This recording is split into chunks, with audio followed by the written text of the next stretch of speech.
What were lower or middle class burials like in ancient Egypt?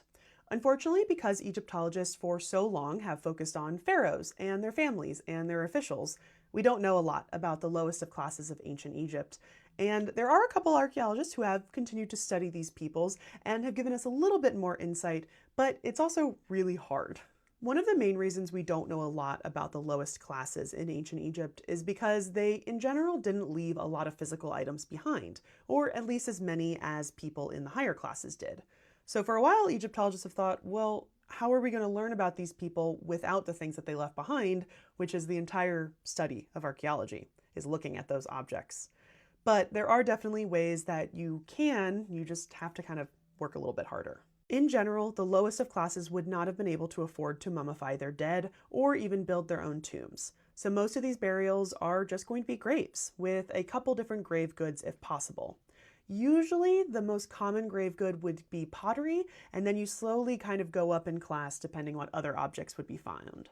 Sometimes you will have tombs that are sort of made out of pottery or made out of clay or sometimes stone, but more often than not is just a simple dirt grave. Depending on the time period, some families would actually make a family grave where multiple family members would have been buried over time. And honestly, one of the most common ways that the lowest of classes would bury their dead is to reuse somebody else's tomb. More often than not, when tombs are found in Egypt today, one of the biggest questions Egyptologists kind of have to ask is, has this tomb been reused? Remember, we're talking about 5,000 years of history, and that unfortunately, during these years, ancient Egyptians would go and loot other tombs, so many were left open to the elements.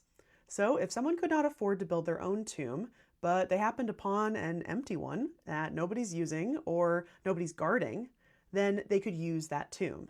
This sometimes makes it a little bit more difficult for archaeologists to determine whether or not the mummies that they find in the tombs are actually associated with the original tomb when it was built. But luckily, a lot of ancient Egyptian periods have very different styles of mummification, burial, or even just decoration and pottery, which this can help us determine the difference between a mummy from, say, the 26th dynasty and a tomb that was actually built in the 12th dynasty. This is also why it's very confusing when you find mummies in pyramids and you think, oh, that must be the mummy of a pharaoh, but it's actually not because they usually date way later.